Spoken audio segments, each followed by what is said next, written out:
ಇವತ್ತಿನಿಂದ 100 ವರ್ಷಗಳ ನಂತರ 2123 ಬಹುಶಃ ನಾವು ಯಾರೂ ಇರೋದಿಲ್ಲ. ಕಷ್ಟಪಟ್ಟು ಕಟ್ಟಿದ ಮನೆಯಲ್ಲಿ ಯಾರೋ ಅಪರಿಚಿತರು ವಾಸ ಇರ್ತಾರೆ. ನಮ್ಮದು ಅಂತ ಮಾಡಿಟ್ಟಿದ್ದೆಲ್ಲೂ ಮತ್ಯಾರದು ಆಗಿರುತ್ತೆ.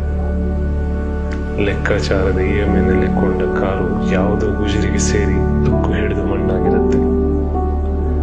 ಮರಿಮಕ್ಕಳು ಕ್ರಮೇಣ ನಮ್ಮ ಹೆಸರು ಮರೆತು ಬಿಡ್ತಾರೆ. ವರ್ಷಕ್ಕೊಮ್ಮೆ ಮಾಲೆ ಹಾಕಿಸ್ಕೊಳ್ಳೋ ನಮ್ಮ ಫೋಟೋ ಕ್ರಮೇಣ ಗೆದ್ಲು ಹಿಡಿದಿರುತ್ತೆ. ನೆನಪುಗಳಿಂದ ಮರೆಯಾಗಿ ಗತಕಾಲದಲ್ಲಿ ಲೀನವಾಗಿ ಬಿಡುತ್ತೇವೆ. ಒಂದು ಕ್ಷಣ ಲೈಫ್ ಪಾಸ್ ಮಾಡಿ ನೋಡಿದಾಗ ಅನಗತ್ಯ ವಿಷಯಗಳಿಗೆ ತೀರಾ ತಲೆ ಕೆಡಿಸ್ಕೊಂಡು ಬದುಕ್ತಾ ಇದ್ದೇವೆ ಅನಿಸ್ಬಿಡುತ್ತೆ. ಅದು ನಿಜ ಕೂಡ. ಇಂದು ಈ ಕ್ಷಣದಲ್ಲಿ ಬದುಕಬೇಕು. ನಿಟ್ಟುಸಿರು ಬಿಡುತ್ತಾ ಮೆತ್ತಗೆ ಹಾಗರಾಗಬೇಕು.